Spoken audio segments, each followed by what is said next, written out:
Bien muchachos, buenos días. El día de hoy vamos a hablar un poco de teoría literaria y vamos a contestar a la clásica pregunta, la típica pregunta de qué cosa es literatura. Bien, ¿qué es literatura? Bueno, de literatura, ¿qué es lo que encontramos a diario?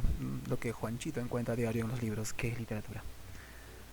Sería bueno que tengamos de repente el consejo de un muy conocido amigo de nosotros, es el gran Aristóteles, y le preguntaríamos qué es literatura. Bueno, ¿qué es literatura? Según él, eh, uy, no lo sabe, qué pena.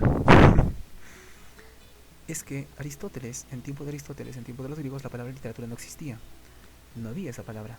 Pero ¿qué creía Aristóteles que era la literatura si es que no tenía ese nombre, sino otra cosa? Él pensaba que había un arte que imitaba las cosas del mundo a través de la palabra. Es decir, como cualquier otro arte, el mundo afectivo del hombre se asociaba con los elementos que ahí afuera estaban para poder manifestar lo que ellos sentían. Es decir, si tú estabas muy triste, para mostrar esa tristeza a través de la pintura, tienes que mostrarnos unos elementos que ahí fuera estaban para que tú entiendas esa tristeza. Muy bien, es lo que dice Aristóteles. El lenguaje, la palabra también tiene ese mismo efecto.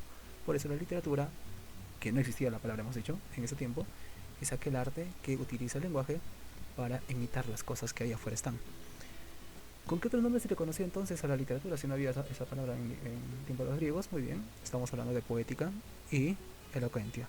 La palabra literatura recién aparece en el siglo XVIII, recién. Es decir, pasaron casi 2000 años para que aparezca esa palabra.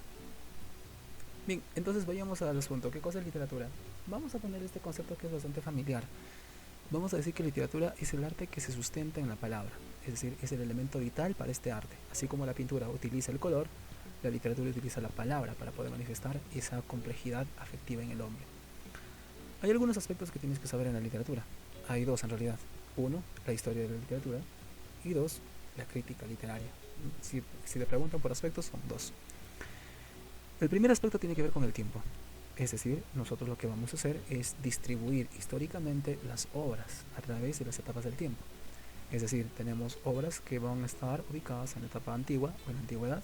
Por ejemplo, los grandes poemas épicos de las distintas culturas y las distintas civilizaciones. Por ejemplo, en Grecia estuvo Homero, la Ilíada y la Odisea.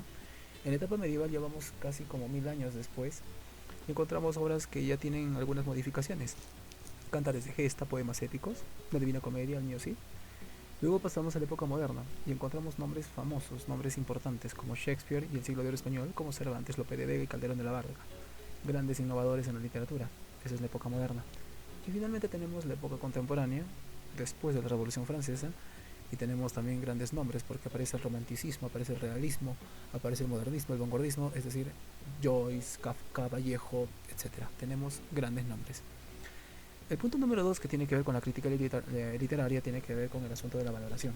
Es decir, nosotros que tenemos que hacer, evaluar un libro, evaluar una obra y decir qué tanto impacto tiene en nosotros, qué tanto impacto tiene en la sociedad y cuánta valía tiene en el tiempo para, no, para nuestra sociedad, para nuestro mundo. Bien,